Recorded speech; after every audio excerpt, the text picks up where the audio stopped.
大家好啊，歡迎嚟到 Amy 嘅房產頻道。琴日仲係着短袖都好熱嗰種，今日已經去到15、16度啦。台山啲天氣真係話變就變啊！呢一條路呢，就叫做東安路嘅，咁佢呢係一條雙向4車道嘅路啦。咁佢就係小區同埋小區之間嘅一條路啦。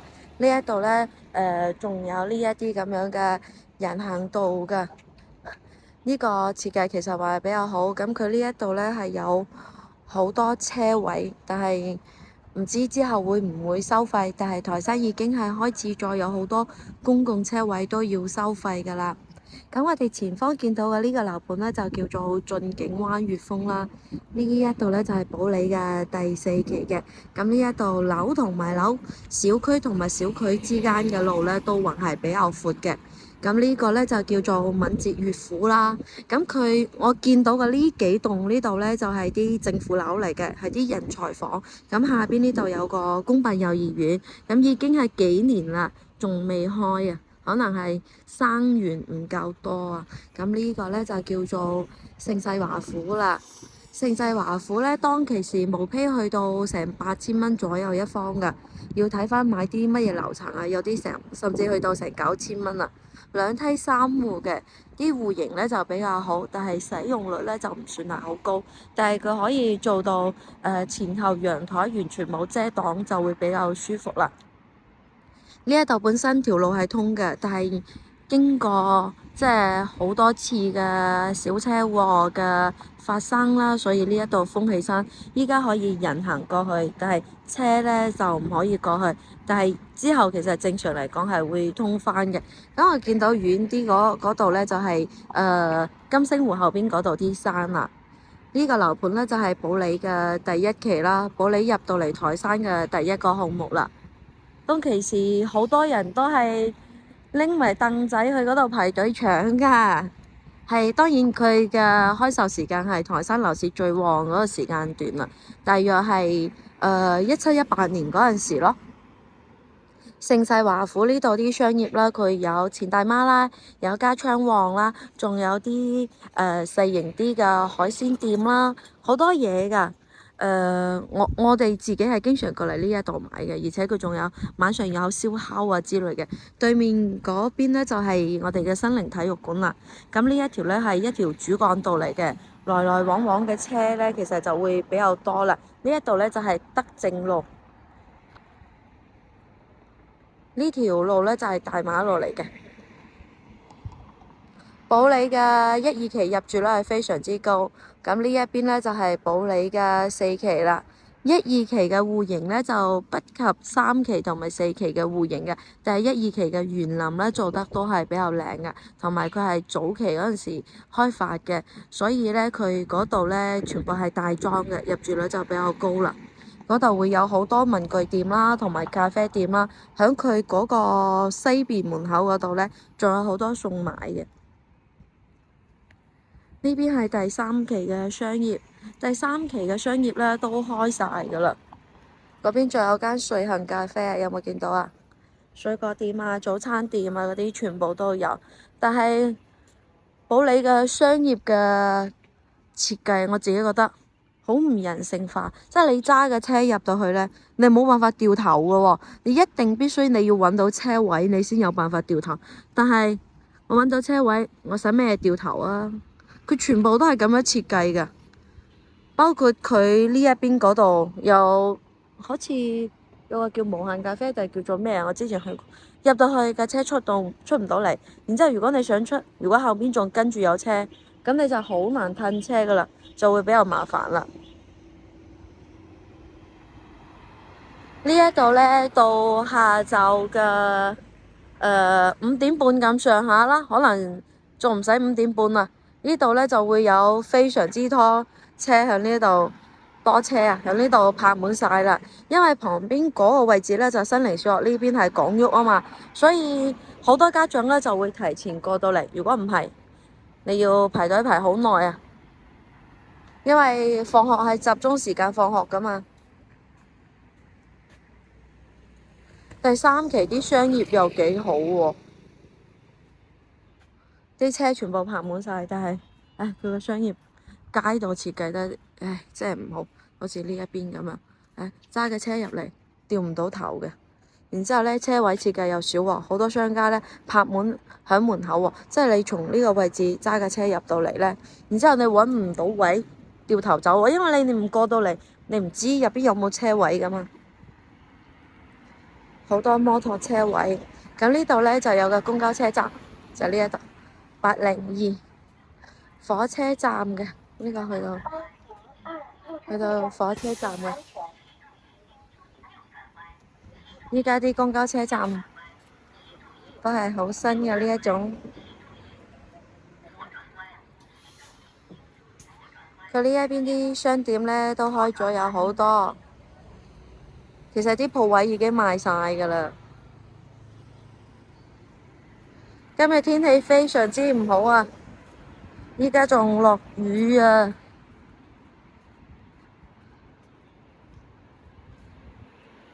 佢前方嗰個位置咧，就喺銷售中心嗰度咧，準備開一間好大型嘅賣餸嘅一間店啊！咪好多嘢㗎，因為佢成個銷售中心本身佔地就係好大嘅一個建築啊嘛。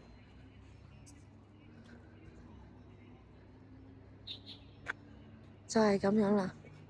如果你睇唔到嗰度有冇車位，你揸過去咧，好難掉頭嘅。同埋你揸過去先知有冇車位，咁你見到冇，你就要掉頭出嚟，但係冇位俾你掉頭咧，你就只能褪出嚟啦。呢一間天福誇張啊！門口全部擺晒嘢，好似呢一度咁樣。佢係連呢一條邊都泊滿晒車啊！商業即係出邊呢度啲商業設計嘅鋪位，呢度咧冇預留到有好多嘅車位俾人哋使啊，所以就會比較麻煩咯。同埋啲綠植係好高啊，即係你喺呢度揸車過咧，你完全唔知道呢度有啲乜嘢賣啊。咁咧，對於啲商家嚟講，做生意咪冇咁好咯。反而旁邊盛世華府咧就會好啲，但係盛世華府就係揸車嘅出口同埋入口係同一個位置嘅，所以出入嗰時要讓。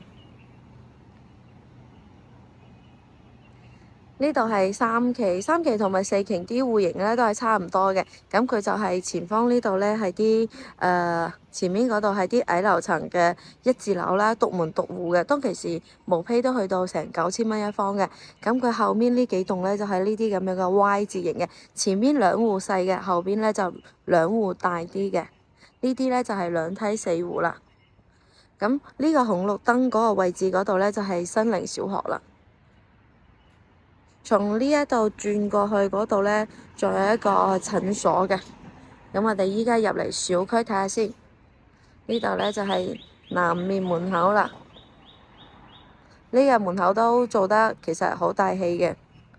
呢個台山市圖書館都唔知有冇開。個門口呢一度幾好，就係咁樣噶啦。入住率都比較高喎。我就係睇呢一棟，全部封晒玻璃。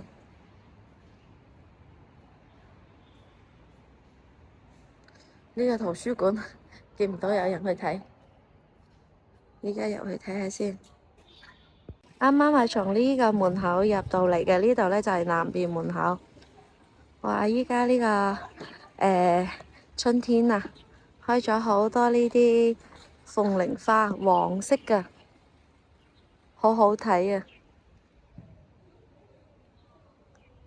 天氣唔係好好，影出嚟咧就唔係特別靚，但係咧咁樣嘅天氣有一種唔同嘅靚啊嘛。我哋通常會叫呢啲花叫做黃花鳳鈴。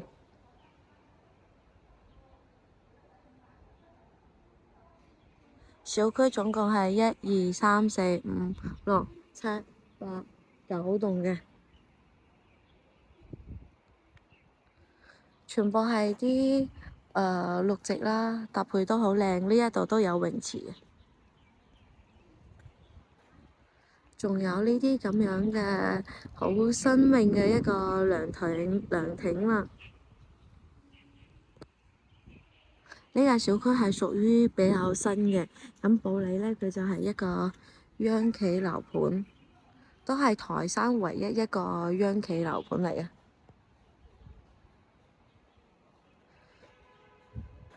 小區就冇整到有好多水景啦，全部係啲綠植啦、啲花啦，同埋啲咁樣嘅水泥地啦。如果係有小朋友喺呢一度玩呢，就好放心啦。咁佢一樓呢，就係架空層嚟嘅，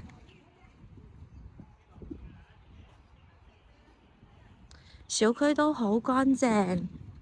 呢度係一個羽毛球場，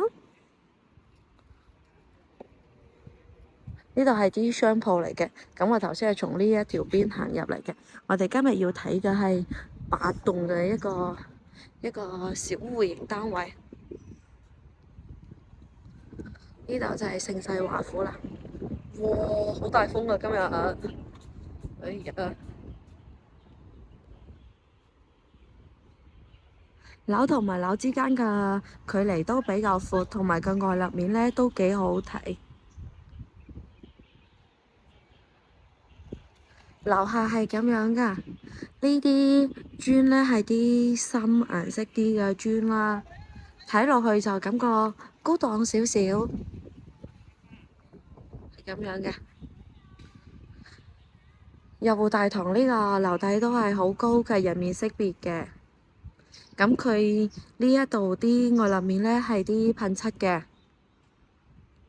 咁樣嘅。我哋依家入去睇下間屋先。大堂入到嚟就係一個咁樣嘅空間啦，係一個好大氣嘅一個設計啦，好似啲酒店咁樣，再加上係嘅樓底比較高啊，咁樣嘅，要從呢個位置轉過去。大家好啊，歡迎嚟到 Amy 嘅房產頻道。如果你哋想要喺我哋台山金星湖同埋萬達附近買一間100平方左右嘅單位嘅話，咁就睇下呢一間啦。呢一度嘅話呢，就係保利嘅第4期，都係台山唯一一個由央企開發嘅一個樓盤嚟嘅。無論係佢嘅品質啦，同埋佢嘅物業呢，都係非常之唔錯嘅。咁呢一度業主買翻嚟係毛坯，依家呢都揼咗比較多錢去做裝修，依家裝修都喺度收緊尾啦，所以呢一度嘅話自己配翻啲家私家電就 OK 啦。業主開價呢就係63萬嘅，咁呢一度呢就係98平方嘅3房2廳2衛嘅單位啦。咁依家就跟 Amy 嘅鏡頭嚟睇下呢一間屋呢個格局同埋呢個裝修風格，你中唔中意啦？呢一間屋呢就係廳出陽台嘅設計啦。呢個陽台呢開間係去到有6米幾嘅，所以採光就會比較好啦。呢一邊可以整翻個晾衣架啦，咁呢個位置呢，自己仲可以擺下啲茶台喺呢一度飲下茶嘅。咁我哋見到前方個位置呢，就係星光城啦，同埋新寧體育館啦。呢一條路係一條主幹道嚟嘅，咁下邊呢，就係小區嘅一個空地嘅位置啦。咁呢度呢，就係商鋪嘅頂，咁呢度望過去呢，呢度呢，就係新寧小學啦。如果係要接送小朋友嘅呢，其實住喺呢度好方便，因為唔需要揸車行過去就到啦。因為接送小朋友嘅話，一接就係6年噶啦，所以嘅話，如果你下下揸車呢，就會好麻煩啦。咁佢樓下呢一帶同埋呢一邊頭先都有影過啦，佢啲商業呢就非常之齊全嘅。你落到樓呢，衣食住行樣樣都有嘅。咁佢嘅裝修風格其實係比較暖色啲嘅。呢一啲磚呢係磨砂嘅，唔係嗰啲鋼咁嘅。咁呢一度呢就係擺洗衣機啦，呢一度可以擺翻啲洗衣液啊等等嘅，上邊呢仲可以整埋啲櫃嘅。咁呢一邊洗衫啦，咁晾曬都喺呢一邊啦。咁嘅陽台呢度望出去呢，就唔會望到啲衫，咁樣就會比較好啦。咁如果有需要嘅話，咁就可以將呢一對門推出去嘅。咁就要睇翻自己嘅需求啦。咁佢呢一對門呢，係雙層隔音玻璃嚟㗎，而且佢係咁樣3趟開嘅，係咁樣3趟開嘅。咁呢一度呢，就係98平方嘅一個3房兩廳兩衛嘅單位啦。呢個位置咧就係餐廳位置嘅，咁有啲業主咧就將呢一度揼咗做一個半開放式嘅廚房，但係呢個業主咧佢就係按照翻原始結構，即係原始嘅結構去做裝修嘅。裝咗呢啲咁樣嘅筒燈啦，咁呢啲吸頂燈啦就係買咗啲有造型嘅，好似一個雲朵咁樣嘅一個造型嘅。咁地面全部用嘅係啲木紋磚，所以入到嚟咧，佢嘅感覺咧就係比較暖色調啦。咁佢嘅背景牆咧就係冇做好複雜嘅，就係啲簡單嘅乳膠就係批咗膠啫。呢啲咧就到時根據自己嘅需求去搭配翻啦，因為其實有好多裝修風格係來自於你自己嘅原裝嘅。咁呢度係做咗風管機啦，因為其實啲客廳啊，如果唔夠大嘅話咧，你擺一個立式嘅空調喺呢一度咧，其實就會阻掟啊嘛，所以裝一個咁樣嘅風管機咧，又美觀又唔會阻位置，其實會好好。咁嗰度咧就整翻啲窗簾啦。呢個空間咧就會覺得比較舒適啲啦。咁你喺呢一度擺梳化嘅話，咁你擺個4人位梳化，擺個小茶几，呢一度整翻個電視櫃又好，唔整就整個過牆嘅，咁都得。呢啲100平方嘅單位咧，即係98平方咧，就比較適合啲剛需家庭啦，人口唔係特別多嘅常住人口。3代人住咧都 OK 嘅，如果係再多一個小朋友咧，咁始終都係要換㗎啦。如果你話一對年輕夫妻再加一個小朋友，一對長者咧，咁住喺呢一度都係 OK 嘅。咁我哋從呢一度開始睇啦，呢個位置咧就係入戶大門，咁呢個空間咧就可以整一個好大通上去頂嘅一個鞋櫃位置啦。咁呢一啲咧仲未整好嘅，呢啲咧就係比較簡單啲嘅。咁佢呢一對門咧係啲鋼嘅，然之後咧係指紋鎖嚟嘅，多功能嘅，就會唔需要再換啦。齋呢個裝修咧，業主咧絕對係掉咗超過10萬蚊㗎。地磚啊就係咁樣嘅白色嘅，有啲腳印，狗仔腳印。呢個位置咧就係擺冰箱啦，咁佢嘅空間係絕對足夠擺到一個雙開門嘅冰箱嘅。呢個位置咧到時會擺啲熱水器響呢個位置嘅。呢度咧就係一個抽風機嘅一個位置啦。呢一度都有管道嘅。呢一度用嘅係一個萬和嘅牌子，哦唔係喎，萬家樂喎，我對呢個萬家樂咧就唔係啊，好清楚。呢個係1級耗能嘅，一眼望落去以為係萬和，萬和就係一個算係比較唔錯嘅一個家電品牌，而且佢係整咗啲咁樣嘅錯層啲嘅，咁就會好用啲。同埋呢一度呢啲咧就到期需要自己去配翻啲煤氣爐啊，或者你要洗碗機啊，或者消毒櫃啊呢啲咧就自己去執一執佢啦。呢一度咧都有空間嘅，咁呢度切餸啦，呢一度洗菜啦，咁呢一度炒啦。雖然呢個空間唔係好大，但係咧小戶型家庭嚟講，佢係足夠使用嘅。成一個 U 型嘅操作動線咧都係流暢嘅。呢一度攞餸，呢度切餸，呢度洗餸，呢一度咧就煮嘢，煮咗嘢你切完啦嘛，煮咗嘢你啲嘢可以擺喺呢一度先。同埋咧，佢呢個位置咧係用對咁樣嘅門喎，3趟嘅喎，係咁樣嘅，係細啲嘅3趟嘅門啊。咁樣平時打開嗰陣時咧，呢個位置就會闊啲啦。如果2趟佢就係佔咗一半嘅，個門口就會窄啲嘅。所以佢整咗3趟嘅話，咁嘅門口出入嘅門口就會大啲啦。啲軌道係響上面嘅，所以嘅話咧，搞衞生呢一度好好搞嘅。求其拖一拖，然之後咧又唔會積到啲灰塵喺呢個位置。咁佢木地板咧就係咁樣噶啦。佢啲木地唔係木地板係木紋磚啊。我睇下先。睇落去又唔似做咗，佢係做咗美縫㗎，但係冇搞衞生啊。搞咗衞生嘅話，咁呢一啲咧就冇咁黑啦。因為如果你唔做尾縫嘅話，呢啲縫行耐咗佢會黑，同埋好難去整乾淨佢。咁呢個餐廳個位置啦，你要放一張方形嘅台啊，咁佢都會好市正。要麼你放隻長形嘅咯，長形嘅咁6個人位係冇問題嘅。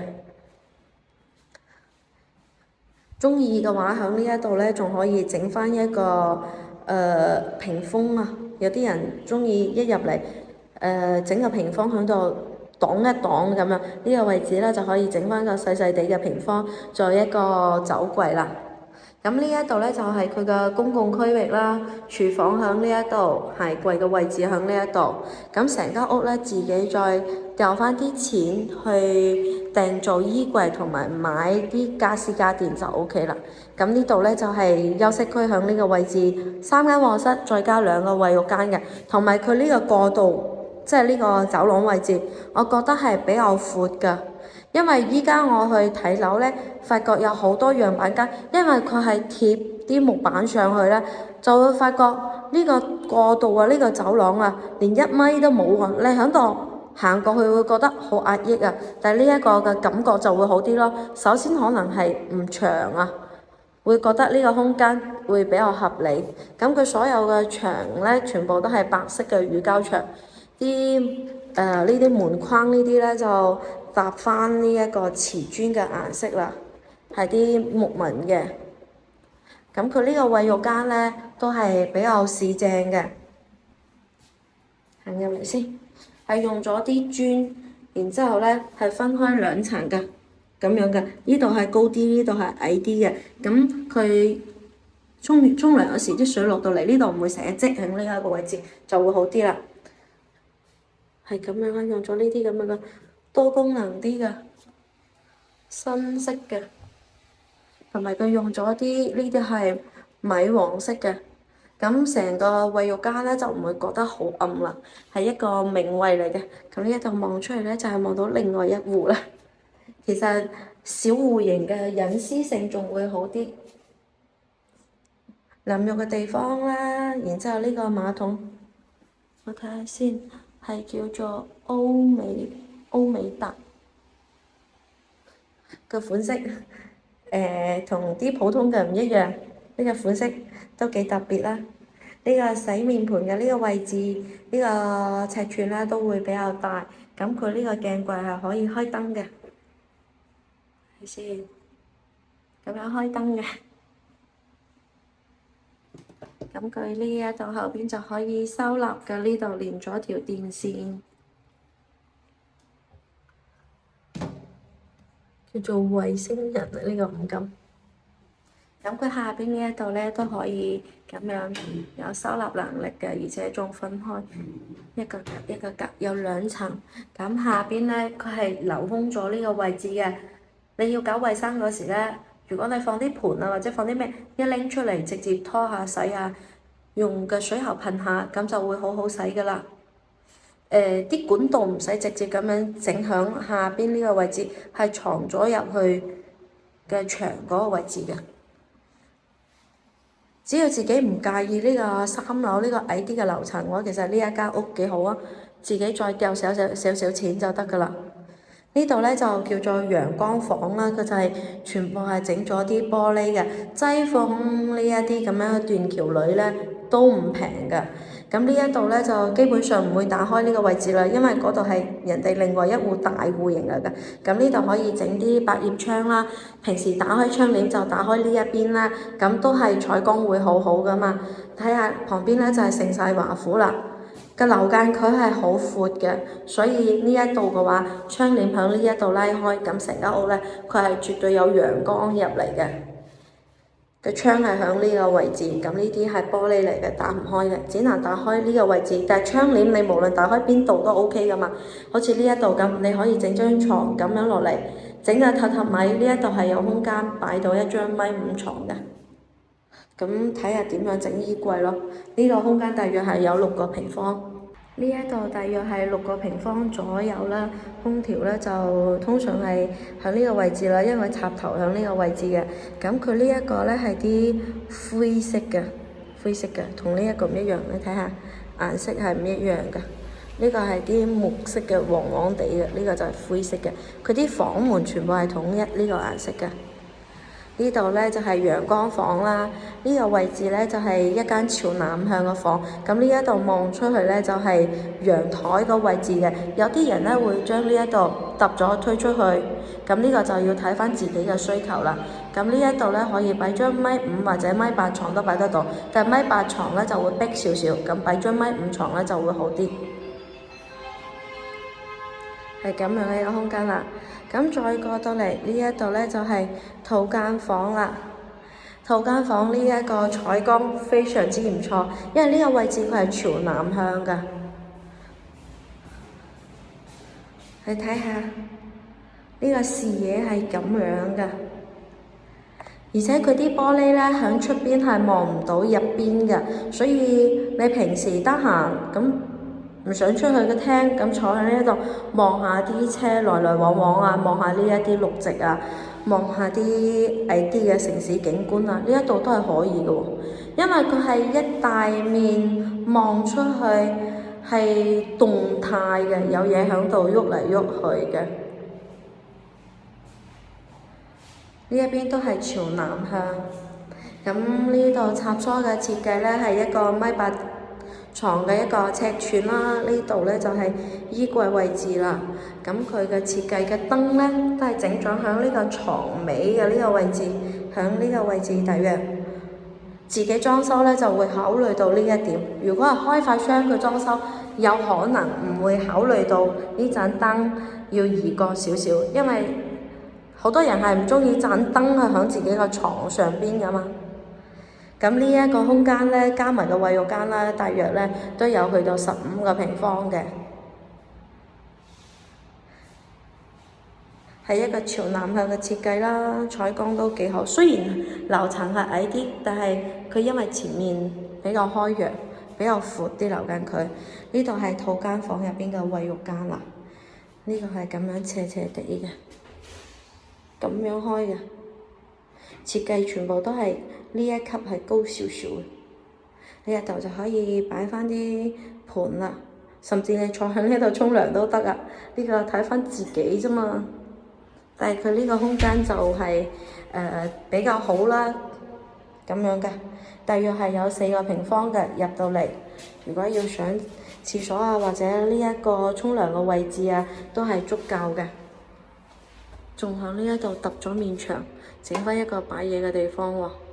比如要擺啲牙刷啊，或者做咩啊，呢個位置都可以。咁呢一度都可以擺嘢嘅。呢一個冇公共衛浴間嗰個尺寸大啊，整埋啲插蘇喺呢一度，咁要吹頭髮啊，做咩就會方便啲。咁呢一度呢，就係套間房嘅一個設計啦。其實佢就係做咗裝修，仲未擺啲家私落去嘅。咁佢都算係一間全新嘅房嚟嘅。咁你可以接受到一間3樓，而且係咁樣嘅一個簡單啲嘅裝修風格嘅話，咁我覺得呢一間屋都幾好。因為響保利依家在售嘅房源嚟講，呢一間嘅裝修佢係新嘅，係啱啱先裝修好嘅，同埋佢嘅總價又唔算高，比較適合大家返嚟旅居咯，或者想要一間細單位嘅朋友。